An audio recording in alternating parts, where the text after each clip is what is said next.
Talvez você o tenha pronunciado toda a sua existência, desde que era pequeno, talvez em templos, em cerimônias fúnebres, antes de comer, em instantes de angústia quando nenhuma outra coisa brotava do seu interior.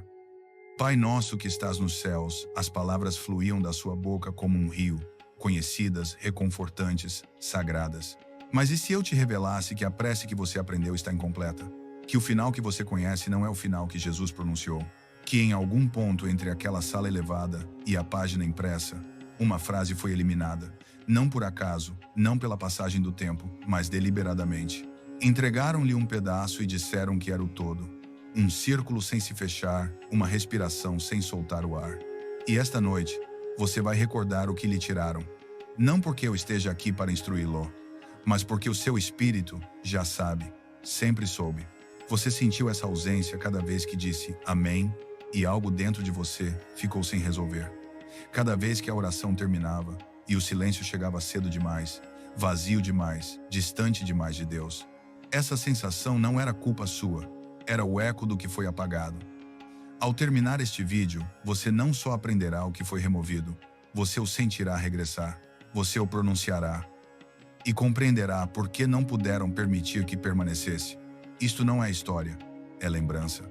Durante 2000 anos, o Pai Nosso tem sido a oração mais repetida na história da humanidade.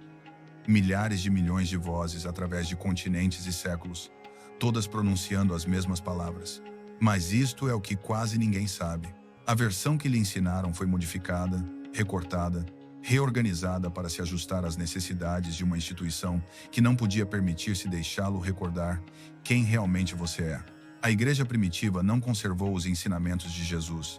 Ela os selecionou, decidiu quais evangelhos você leria e quais nunca veria. Determinou quais palavras eram seguras e quais demasiado perigosas para sobreviver, e o Pai Nosso não foi exceção. O que você diz hoje não é o que os discípulos ouviram naquela sala. Não é o que os místicos sussurravam nos desertos do Egito.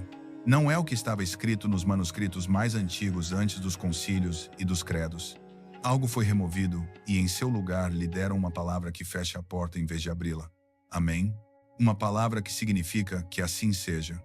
Uma palavra que assinala o final. Mas a oração original não terminava. Ela retornava. Fazia uma espiral de volta ao coração de quem a pronunciava. Completava um circuito entre o céu e a terra, alento e espírito, o Pai e o Filho. E essa culminação era demais. Porque se você soubesse como a oração verdadeiramente concluía, saberia que o reino de Deus não é um lugar ao qual você vai quando morre.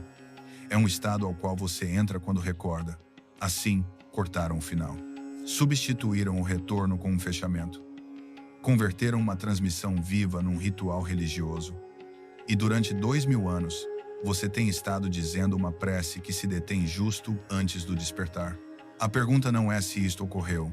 A pergunta é o que foi removido e por quê. Regressemos aonde começou.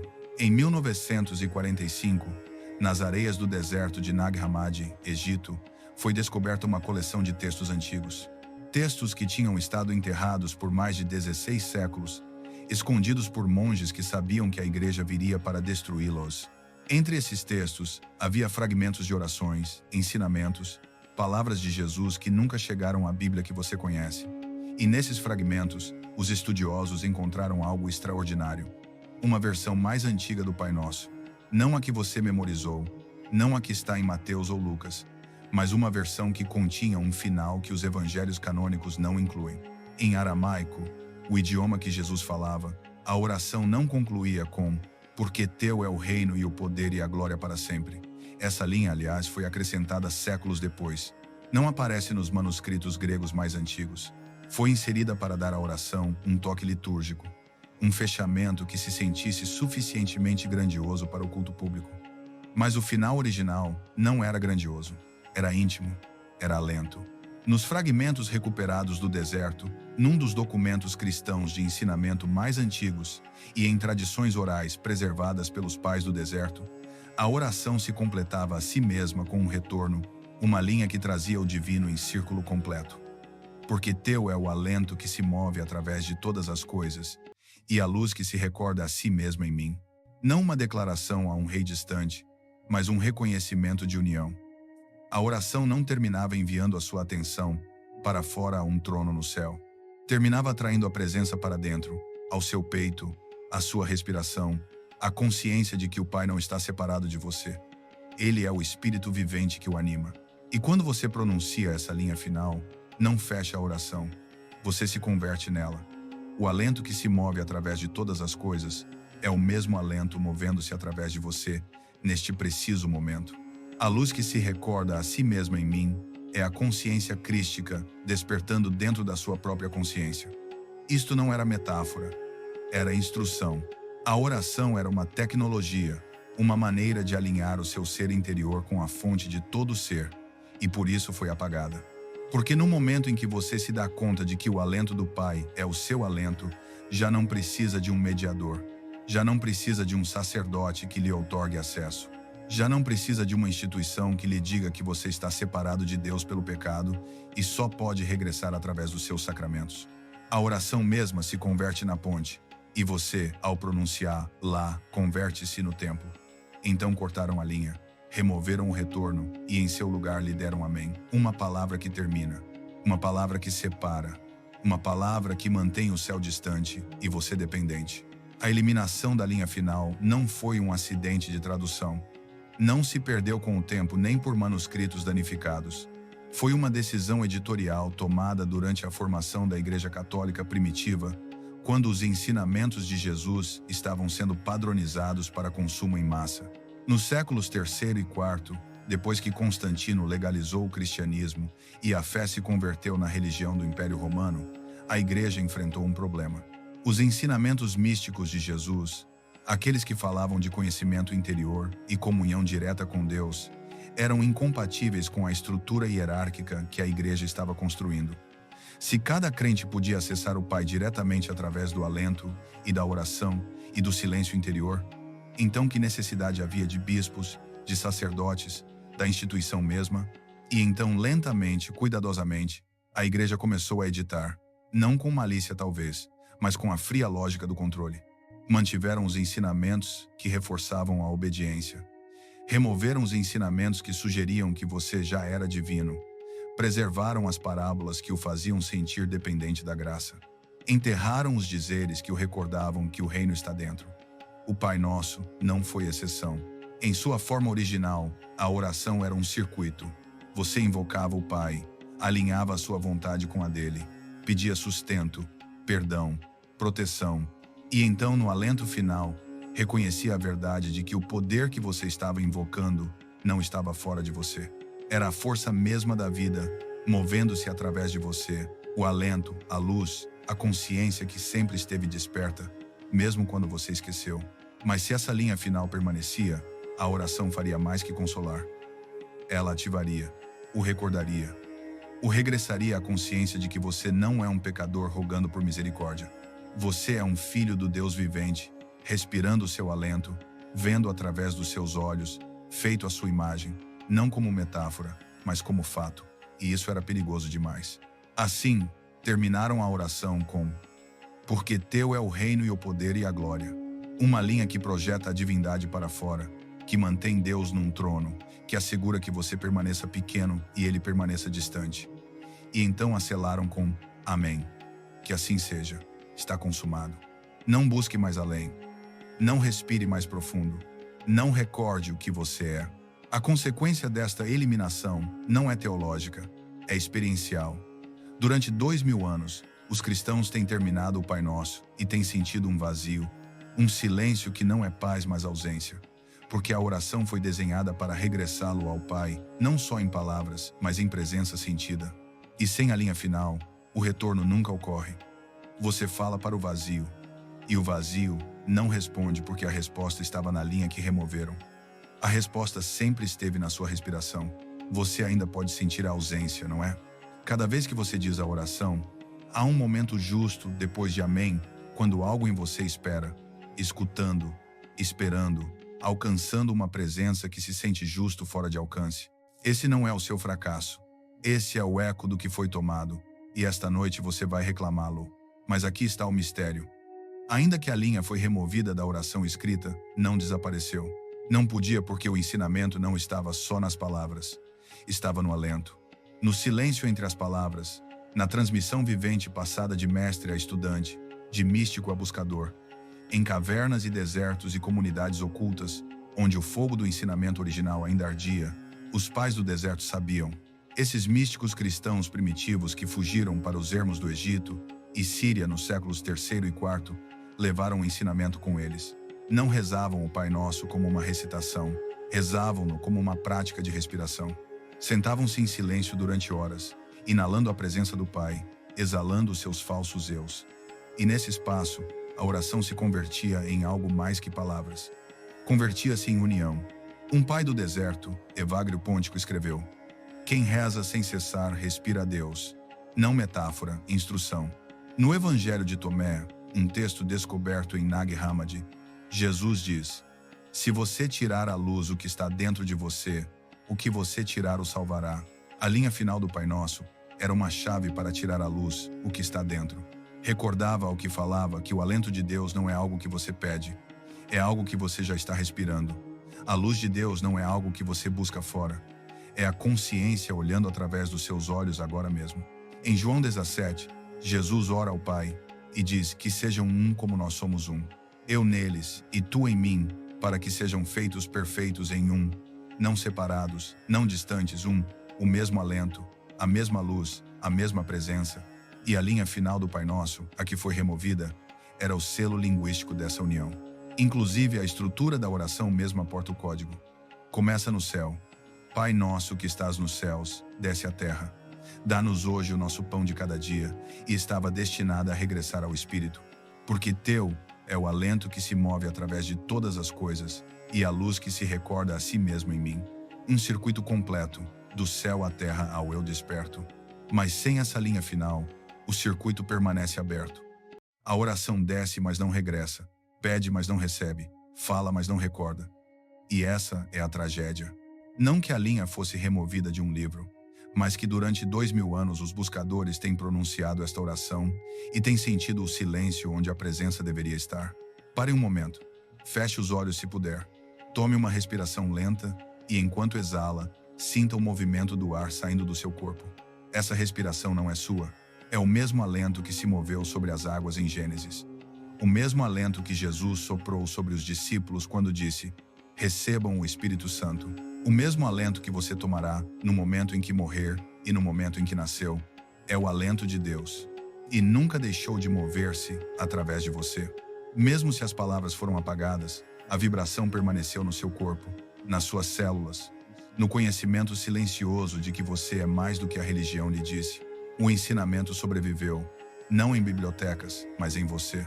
Agora regressemos à oração que você conhece e a decodifiquemos não como teologia, mas como tecnologia, como um mapa do despertar escondido à plena vista. Pai nosso que estás nos céus. Em aramaico, a palavra que Jesus usou para pai é Abum. Não significa uma figura paternal no céu. Significa fonte de todo alento, a origem da vida mesma. E a palavra para céu, Shemaya, não significa um lugar acima das nuvens. Significa a dimensão de luz e vibração, a realidade invisível que dá origem ao visível. Assim, a linha de abertura não lhe pede que olhe para cima. Pede-lhe que reconheça a fonte do seu próprio alento, a presença que está mais perto de você que os seus pensamentos. Santificado seja o teu nome. A palavra santificado significa fazer completo, devolver algo à sua integridade sagrada. Venha o teu reino, seja feita a tua vontade na terra como no céu. O reino não virá depois. Jesus disse em Lucas 17, 21, o reino de Deus está dentro de vocês. Não estará, está agora mesmo. E a vontade do Pai não é uma lista de regras. É a inteligência natural da vida mesma. Quando você se alinha com ela, deixa de lutar, deixa de resistir, permite que a mesma força que faz crescer as árvores e gira os planetas se mova através de você. Na terra como no céu, significa assim, acima, assim abaixo. Como no invisível, assim no visível. Como no alento, assim no corpo. Este é o ensinamento da encarnação. O céu não está em outro lugar. Está aqui quando você recorda. Dá-nos hoje o nosso pão de cada dia.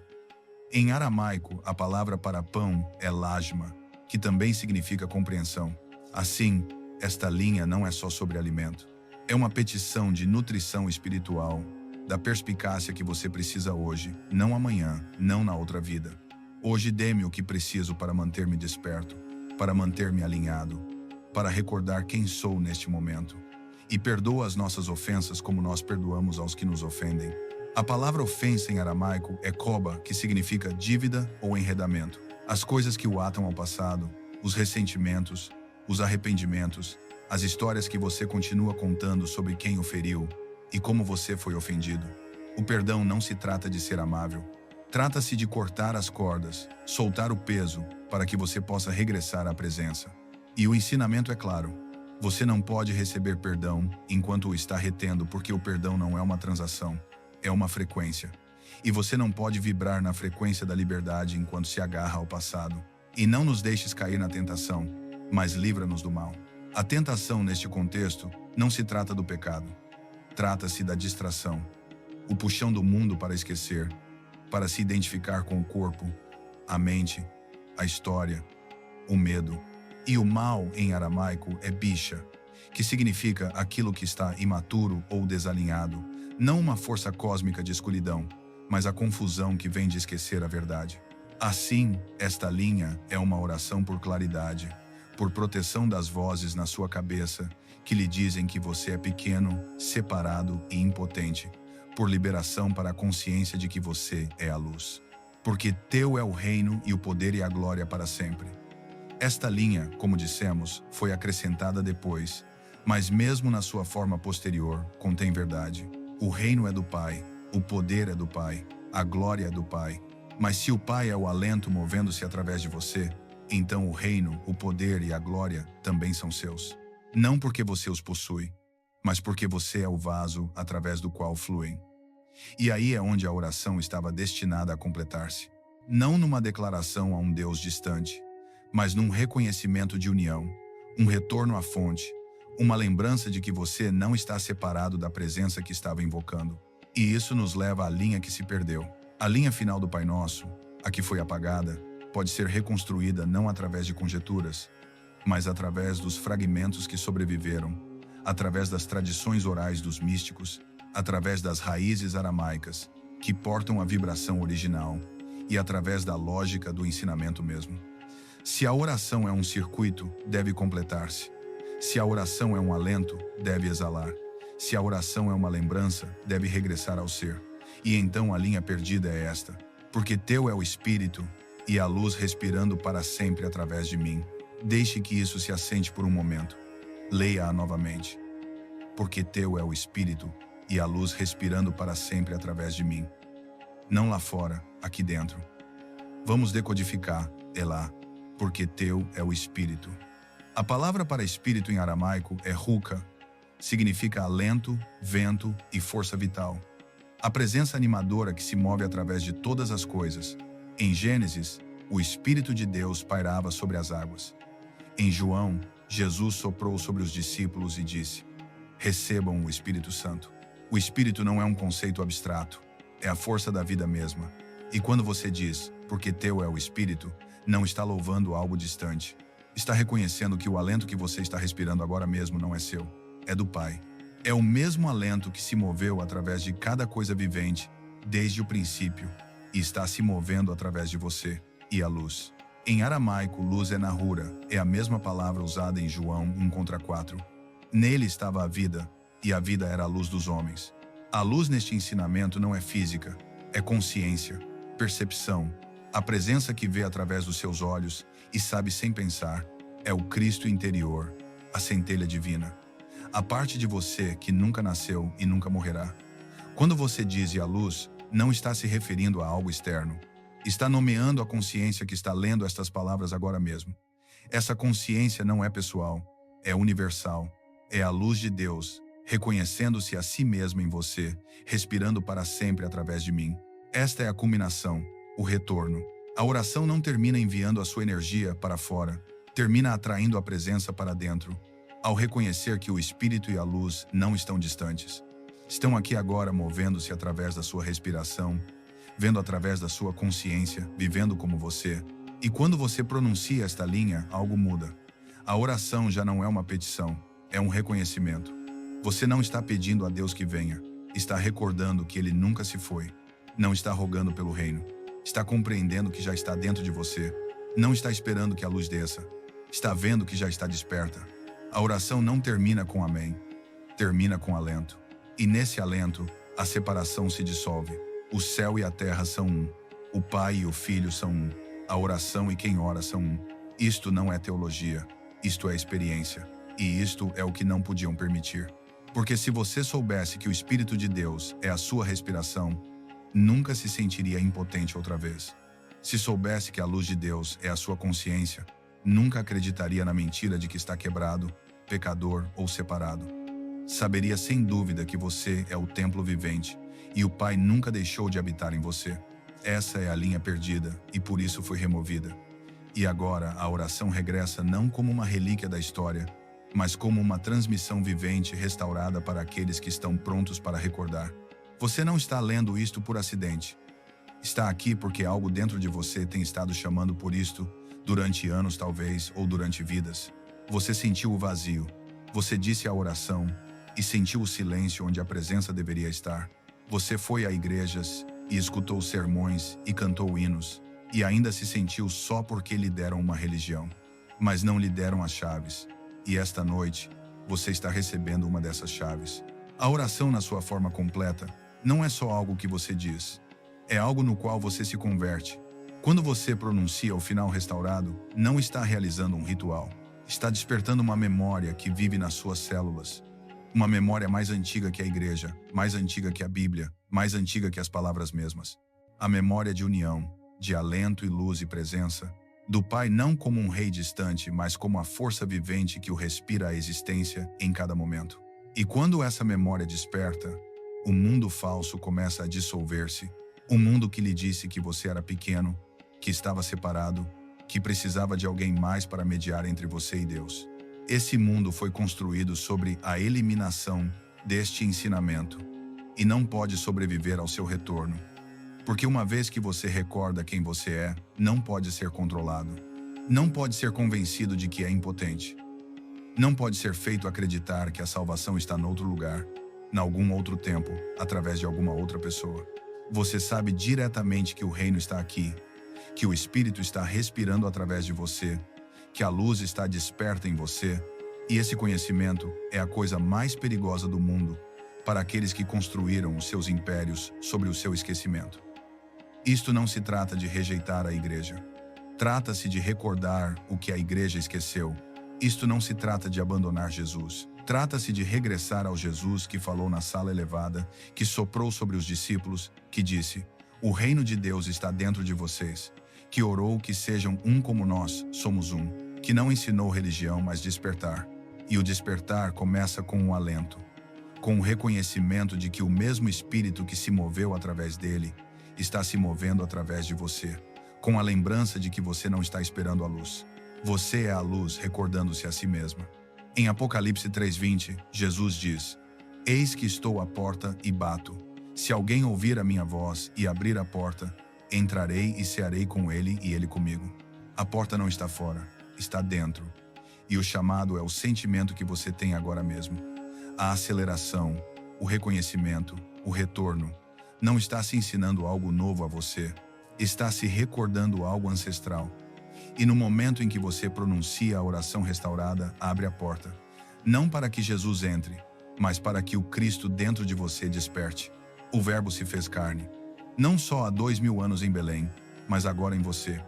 Cada vez que você recorda, cada vez que respira, cada vez que diz a oração e sente o retorno, o Verbo se faz carne outra vez. E a luz que estava oculta é revelada. E agora completamos o retorno. Não em teoria, mas na prática. Vou guiá-lo através da oração restaurada linha por linha, com espaço para respirar, com espaço para a presença, com espaço para que a lembrança aterrisse. Se puder, feche os olhos, coloque uma mão sobre o seu coração e uma mão sobre o seu ventre e respire lentamente, profundamente. Sinta o ar entrando no seu corpo e sinta o ar saindo do seu corpo. E saiba que esta respiração não é sua, é o alento do Pai, o Espírito, a ruca, a força da vida mesma. Agora pronunciamos a oração em voz alta, se puder, ou silenciosamente na catedral do seu próprio coração. Pai nosso que estás nos céus, Santificado seja o teu nome. Venha o teu reino. Seja feita a tua vontade na terra como no céu. Dá-nos hoje o nosso pão de cada dia. E perdoa as nossas ofensas como nós perdoamos aos que nos ofendem. E não nos deixes cair na tentação, mas livra-nos do mal. Porque teu é o reino, e o poder e a glória para sempre. E agora a linha perdida, o retorno. Porque teu é o espírito e a luz, respirando para sempre através de mim. Pausa. Respire. Deixe que se assente. Sinta as palavras não só na sua mente, mas no seu peito, nas suas células, na consciência silenciosa que está testemunhando este momento. Você não está pedindo o Espírito, está reconhecendo que já está aqui, não está buscando a luz, está recordando que já está desperta. E nessa lembrança, o céu não se abre acima de você. Abre-se dentro de você, o reino está aqui, o Pai está aqui, a presença que você tem estado buscando toda a sua vida está aqui, sempre esteve aqui, e nunca se irá porque não está separada de você. É o alento que você está respirando. É a consciência que está lendo estas palavras. É a vida que está o vivendo. Você é o templo, e o Espírito nunca se foi. Você é a luz do mundo, e a luz nunca se atenuou. Você é o Filho do Deus vivente, e nunca esteve só. Esta é a ensinança que não podiam deixar permanecer. E esta é a ensinança que agora regressou através de você, para você como você. Você está despertando como a luz. Você está regressando à verdade que sempre foi verdade. Você está completo. Você é sagrado. Você está em casa. Se esta lembrança o encontrou, deixe que a sua resposta seja silenciosa, mas vista como uma tocha para outros que ainda vagam. Um like, um comentário, compartilhar. Não por mim, mas por aquele que está buscando isto esta noite.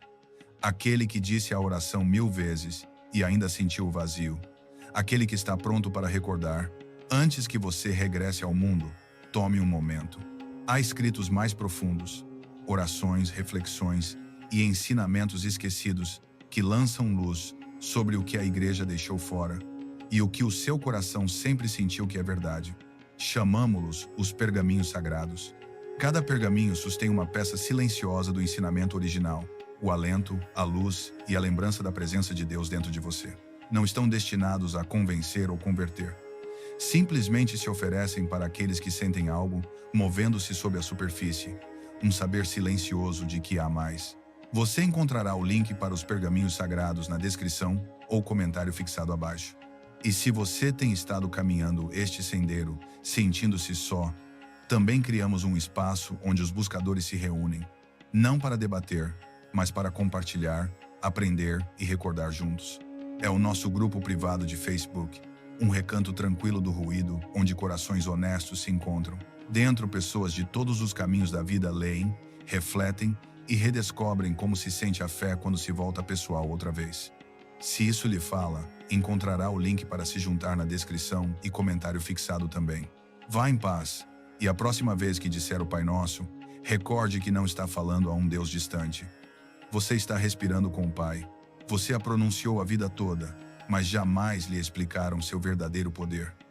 A oração do Senhor não é simplesmente uma reza, é uma ferramenta espiritual.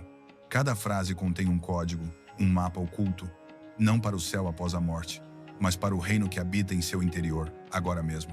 Jesus nunca disse para recitá-la como um feitiço. Ele disse: orem desta maneira, porque isso não foi projetado para ser repetido, foi projetado para despertar você. E uma vez que você compreenda seu verdadeiro significado, nunca agirá do mesmo modo. Se algo dentro de você sempre sentiu que havia mais, se as palavras lhe arrepiaram a pele, mas a igreja lhe deu silêncio, então, você não está apenas curioso, você está recordando. Decifremos juntos a oração do Senhor. E, ao terminar este vídeo, você não apenas a recitará, você recordará o que ela realmente é. Uma ativação espiritual, um código cósmico, um caminho de regresso ao seu ser original, não o que a religião lhe ordenou ser, mas o que Deus formou em segredo antes que o mundo lhe desse um nome. Comecemos. Iniciemos onde tudo começa. Não com religião, não com doutrina, não com um roteiro memorizado. Iniciemos com o primeiro sopro da oração, aquele que você provavelmente disse a vida toda, mas que talvez nunca sentiu de verdade. Pai nosso, que estás nos céus. Não ignore essa linha. Essa única frase contém mais poder do que a maioria imagina. Não é apenas uma introdução, é uma ativação. Essa primeira palavra, nosso, ressoa diferente quando você realmente a escuta. Não meu, não teu, mas nosso. No momento em que essas palavras saem da sua boca, algo acontece. O ego começa a se dissolver. Você para de orar como um ser separado tentando alcançar um Deus distante e começa a orar como parte de algo maior. Você não está sozinho nisso. Nunca esteve. Você fala como parte do corpo, uma comunhão oculta de almas, todas alcançando a mesma luz. Você não está apenas falando com Deus. Você está regressando à família recordada do divino. Todos os esquecidos, os errantes, os buscadores, todos nós que carregamos uma memória inexplicável, que viemos de algo superior e que está nos chamando de volta. Essa única palavra, nosso, pequena, é um fio. E, no momento em que a diz, você já está tecido novamente em algo sagrado. E depois vem a segunda palavra que foi mal traduzida, mal interpretada e usada como arma. Pai. Despojemos por um segundo a versão da igreja da sua mente. Jesus não falava português. Ele não disse pai como pensamos em papai. Ele usou a palavra aramaica abum, uma palavra que carregava múltiplas camadas. Pai, mãe, fonte, ventre, sopro de vida. Portanto, quando Jesus disse esta linha, ele não estava dizendo, querido homem no céu. Ele estava dizendo, amada fonte de quem tudo nasce. Isso significa que você não veio de um erro. Você não começou em vergonha. Você não é uma criatura caída se arrastando em direção à dignidade. Você veio de Abu, do sopro divino, inteligência divina, intenção divina. E nessa única palavra, ele está recordando quem você realmente é. Uma centelha da fonte. Não um órfão tentando se comportar para voltar ao amor, mas um filho do infinito já aninhado nele. A igreja transformou esta oração em uma atuação, mas Jesus a fez um regresso. E depois ele diz algo ainda mais impactante. Que estás nos céus. Agora a maioria para de pensar aqui. Imaginam nuvens, portões dourados, um trono, alguma recompensa distante para quem se comporta bem. Mas Jesus nunca apontou para cima, nem uma única vez. Ele disse que o reino de Deus está dentro de vocês. Portanto, quando ele diz que estás nos céus, ele não fala de localização, ele fala de dimensão. O céu não está lá em cima, está aqui dentro. É o espaço dentro de você que ainda se lembra de Deus, o lugar intacto, o jardim sob o ruído, a parte de você que nunca foi ferida. Então, quando você diz, Pai nosso que estás nos céus, você não tenta alcançar alguém distante. Você está chamando de volta a parte de você que já sabe, a parte de você que nunca abandonou o jardim, a parte de você que nunca deixou de ser sagrada. Essa é a parte com a qual esta linha fala. E o verdadeiro poder chega quando você para de dizer a linha a partir da sua garganta e começa a dizer ela a partir da sua memória. Não memória da mente, mas memória da alma. Porque isso não é apenas uma saudação, é um recordar. Você não ora a um Deus no céu, você regressa à fonte interior, você desperta da mentira da separação. Você não é um pecador implorando por misericórdia. Você é uma alma recordando sua linhagem. Esta primeira linha é Jesus tomando sua mão e guiando você de volta para onde tudo começou, não em culpa, não em medo, mas em origem divina. Então, da próxima vez que você sussurrar essa linha, não a repita como uma criança esperando ser ouvida. Diga-a como alguém que recorda de onde veio. Diga-a como alguém que sabe. O céu não é depois, não é em outro lugar. Está dentro de você e tem esperado. Porque a próxima linha é onde tudo muda. É onde Jesus nos dá uma vibração, um nome, uma frequência, uma que a igreja traduziu como santo. Mas é algo muito mais poderoso do que isso. E, quando você a pronuncia da maneira correta, não apenas honra a Deus, começa a ativar você. Vamos para lá em seguida. Santificado seja o teu nome. O código da vibração. Santificado seja o teu nome. A maioria passa ao largo por esta linha. Soa poético, antigo, como algo que você deve sussurrar na igreja quando o órgão toca. Mas Jesus não estava sendo poético aqui. Ele estava revelando um código. Ele não estava dizendo, respeite o nome de Deus. Ele estava dizendo que o próprio nome é a porta. E aqui está a chave. Quase ninguém lhe diz que o nome de Deus sequer era completamente pronunciável. Não da maneira como entendemos a linguagem hoje. Na tradição hebraica, eram 4 letras, Yod, He, Vav, e não uma palavra, não um título, mas uma vibração, um sopro. Era tão sagrado, tão santo, que o sumo sacerdote nem sequer o dizia, não em voz alta, nem mesmo para si, porque não era feito de consoantes e vogais, era feito de ser. Era o pulso por trás da criação, a inspiração que deu à luz as galáxias. Era o sussurro no vento antes que o tempo tivesse nome. E Jesus, ele sabia disso.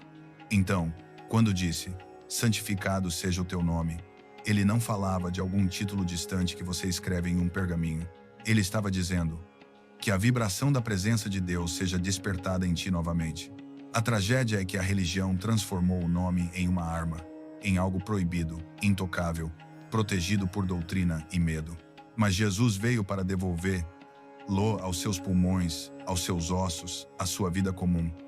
Para que você não apenas pronunciasse o nome, você o encarnasse. Cada inalação que você fez, cada exalação que você liberou, estava dizendo o nome de Deus sem saber. Yud, você inala. Ri, você exala. Vav, você inala. Ri, você exala. Cada ser vivo está dizendo o nome de Deus, sem se dar conta. É assim que Deus está perto, mais perto do que seus próprios pensamentos. Antes que você fale, Ele já respirou em você. Você é esculpido do seu sopro. É isso que Jesus quis dizer. Santificado seja o teu nome não é reverência passiva. É uma rebelião espiritual, um redespertar do nome divino dentro de você. É um chamado para recordar o que foi roubado ou voltar ao que você carrega em seus pulmões. Então, quando sussurrar esta linha, não a diga apenas como um robô. Sinta-a. Faça uma pausa. Deixe que o seu próprio sopro se torne o templo. Você vê, Jesus não estava tentando dar-lhe uma oração para memorizar. Ele estava tentando reacender a conexão original. Ele não estava apontando para cima. Ele estava apontando para dentro. O nome não é um som nos seus lábios. É uma luz na sua coluna, um sopro no seu ventre, uma memória na sua alma que diz que você vem da mesma fonte. Você continua conectado. Você foi feito no nome, respirado à existência por esse nome. E cada vez que você esquece quem é, esta linha o traz de volta. Que não seja apenas sagrado no céu, que seja sagrado em mim, esta linha o ressintoniza. Traz a sua frequência humana de volta à harmonia com a fonte. E esse é o poder oculto desta oração. Jesus a deu como um diapasão espiritual. Cada linha vibra com ressonância divina. E esta linha, santificado seja o teu nome, é a que limpa a estática. Ela o prepara para o que vem a seguir, porque, quando você reonra o nome, redesperta o relacionamento. O reino começa a elevar-se dentro de você novamente. Venha o teu reino, o comando de ativação. Venha o teu reino. Você provavelmente disse isso centenas de vezes, talvez milhares, mas alguma vez você parou, verdadeiramente parou, para perguntar: onde está este reino? O que é? E por que Jesus disse para invocá-lo em vez de esperar para entrar nele? Esta linha não é sobre esperar para morrer e flutuar para um lugar dourado no céu. Não é sobre portões de pérolas ou nuvens ou harpas. Esta linha é o bater do coração de todo o ensinamento de Jesus. É o trovão sobre tudo o que ele disse, porque o reino não está lá em cima. Não é depois. É aqui. É agora. O reino está dentro de você. Ele disse claramente: o reino de Deus está dentro de vocês. Não em templos, não em igrejas, não em rituais. Já está dentro, codificado em seu ser. E esta linha é o comando de ativação. Quando você diz, venha o teu reino, você não está implorando ao céu para resgatá-lo. Você está invocando o design divino de volta ao seu corpo, seu sopro, suas decisões, seu dia. É uma revolta sagrada contra o mundo falso, um recordar do que é real. Porque aqui está a verdade que ninguém lhe disse na escola dominical. O mundo em que você vive agora, o caos, a corrupção, a rotina que adormece a alma, não é o reino, é a falsificação. Quando Jesus ensinou esta linha, ele falava com reis que despertavam, com rainhas no exílio. Esta linha não é apenas um pedido, é uma declaração. É o retorno da ordem divina. É o você real se levantando dentro do você falso e dizendo: chega de sono, chega de exílio, o reino vem através de mim. Porque é assim que funciona, não cai do céu. Chega através do desperto, através da alma que diz: já terminei de esperar, já terminei de vagar, que o céu irrompa aqui mesmo, agora mesmo. Quando você diz venha o teu reino, você não está apenas chamando um novo mundo. Você está aceitando se tornar o vaso, através do qual esse novo mundo emerge. É por isso que esta linha assustou os poderes religiosos, porque ela fala não apenas do domínio de Deus, ela fala da sua atribuição divina. Você é a plataforma de pouso. Você é a ponte entre o que é e o que será. Você é o portal através do qual o reino regressa. O reino não vem pela força, vem através do alinhamento. Quando o seu mundo interior reflete o céu, paz, clareza, verdade, vontade divina, então o seu mundo exterior começa a reformar-se ao seu redor. O céu não é um destino, é uma frequência, é um espelho. Você não apenas entra nele, você se torna ele. A linha não diz que o reino venha a mim, apenas diz, venha ao teu reino, porque nunca se tratou de receber algo de fora, tratava-se de liberar o que já estava dentro. E isso, meu amigo, é o que o torna perigoso para o velho mundo. Você não está aqui para escapar da terra, você está aqui para restaurá-la. Seja feita a tua vontade. O plano da encarnação. Seja feita a tua vontade, assim na terra como no céu. Você ouviu esta linha tantas vezes, mas quase ninguém entende o que ela realmente significa. Seja feita a tua vontade. Durante séculos, foi pregada como uma rendição ao destino, como se Deus fosse algum rei distante e você apenas um humilde servo esperando ordens. Isso não é o que Jesus quis dizer.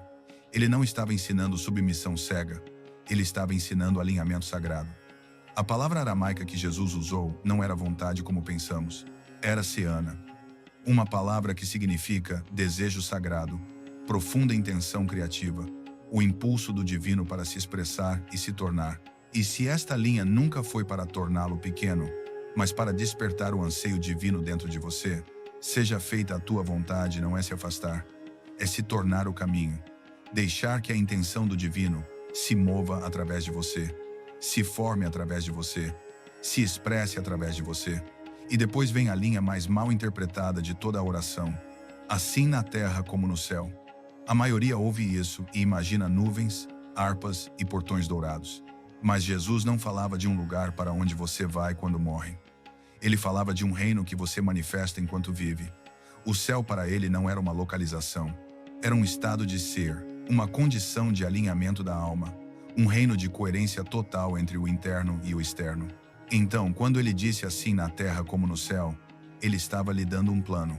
Ele estava dizendo, o que é verdade no invisível deve se tornar verdade no visível. O que é completo no espírito deve se tornar completo no corpo. O que é divino nos céus deve nascer através de suas mãos, suas palavras, seus relacionamentos, seu sopro diário. Ele não estava orando por fuga, ele estava orando por encarnação. Você não nasceu para fugir deste mundo e esperar por um resgate. Você nasceu para transfigurá-lo, para fazer a terra refletir o céu, para se tornar um tabernáculo ambulante, onde a dimensão sagrada toca a terra. Você é o local de pouso. O céu é uma frequência, uma dimensão. Não está lá, está aqui, mas só é visível para aqueles que carregam a mesma vibração. E o inferno é desconexão. É esquecer quem você é. Então, qual é a vontade de Deus? Que o divino seja conhecido na carne, que o eterno seja refletido através do temporal, que você se torne o lugar onde o invisível se torna visível. Isso não é passivo, isso é sacerdotal. Seja feita a tua vontade é uma invocação para recordar, para elevar-se, para restaurar o que foi dividido. O pão nosso, o alimento oculto, o pão nosso de cada dia nos dá hoje. Nos disseram que esta linha era sobre sobrevivência, como se a oração sagrada fosse apenas uma lista diária de compras para Deus. Mas algo mais profundo está codificado aqui. Os verdadeiros sabem que esta linha é um portal, um enigma que esconde algo antigo, algo místico. Não sobre pão, pelo menos não do tipo que você compra.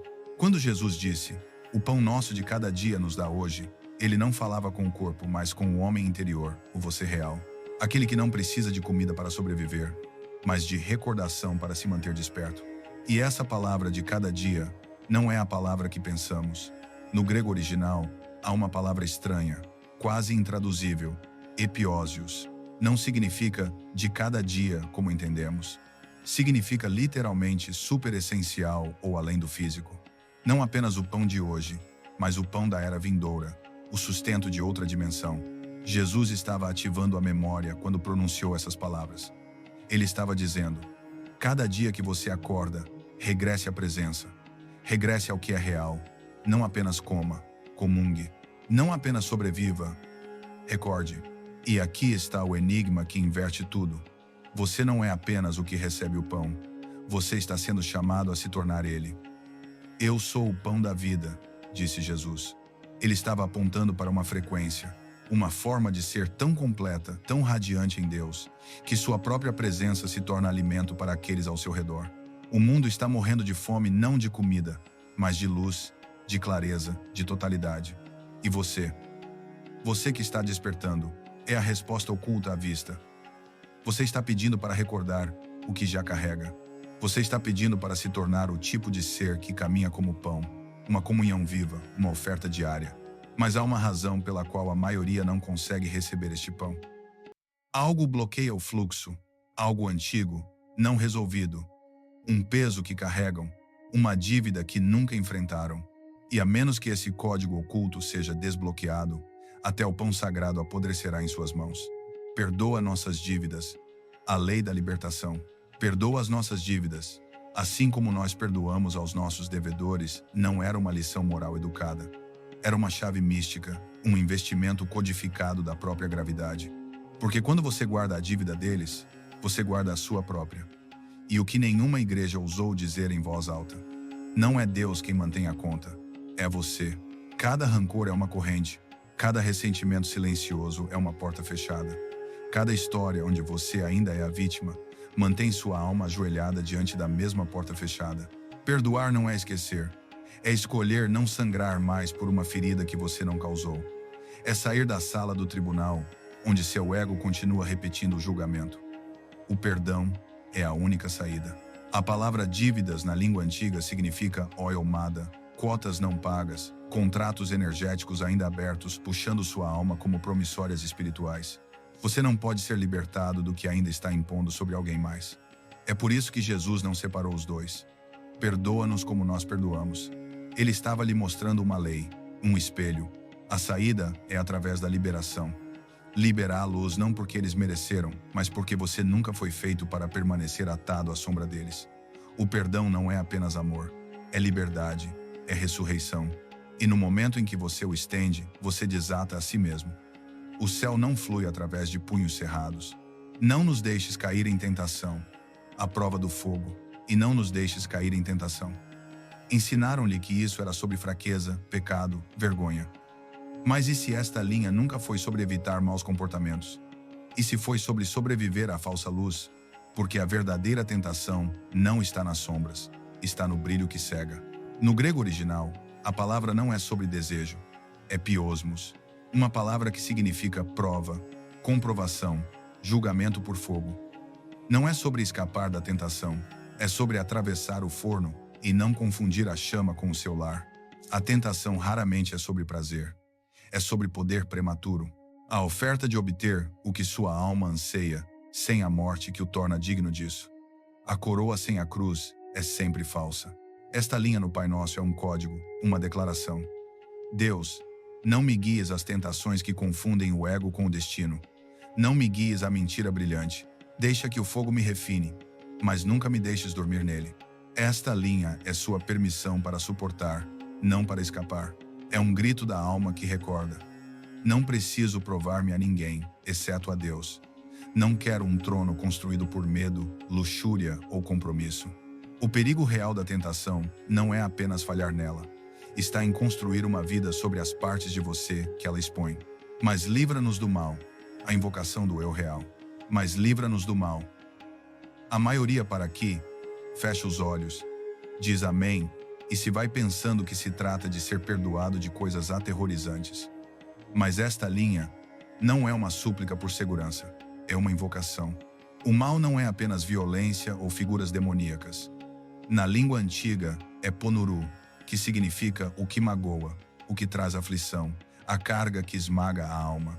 É o que o mantém escravizado a ciclos, a medo, a ciclos de castigo tão antigos que você acredita que são parte da sua personalidade. Este mal não está lá fora. É a ferida que sussurra: você não é digno, você sempre estará preso. Você é o que lhe aconteceu. É o captor interno, o torturador sutil que usa sua própria voz contra você. Então, quando Jesus diz, livra-nos do mal, ele está nos ensinando a reconhecer o parasita, a entidade sutil que se alimenta da sua dor não curada, a identidade falsa que nasceu no dia em que você se quebrou e aprendeu a usar uma máscara apenas para sobreviver. O mal do qual rogamos ser libertados é a mentira que transformamos em um eu. Livra-nos não é passivo, é um rasgo, uma expulsão, uma recuperação violenta da alma. É o momento em que você diz, eu recordo quem sou e rejeito o nome que a dor me deu. Renuncio à identidade que o trauma construiu para mim. Libero a voz falsa que fala no tom da vergonha. Isso é exorcismo. Não de demônios com olhos vermelhos, mas de identidades herdadas, da ferida materna, da ausência paterna, da vergonha religiosa, da culpa de ser dotado, do medo de ser escolhido. O mal quer possuir sua narrativa, convencer você de que está quebrado. Mas você não nasceu para se misturar com a escravidão. Você nasceu para carregar fogo, para se tornar o tipo de humano sobre o qual o mal não tem controle. Esta linha, livra-nos do mal, é uma invocação do você real. O de antes da queda, antes dos rótulos, antes dos nomes que nunca foram seus. O maior poder do maligno não está no que ele faz, mas em quem ele convence você que você é. E esta linha quebra esse feitiço. Você não é seu trauma. Você não é sua sombra. Você não é o eco de feridas geracionais. Você é o que veio para terminá-las.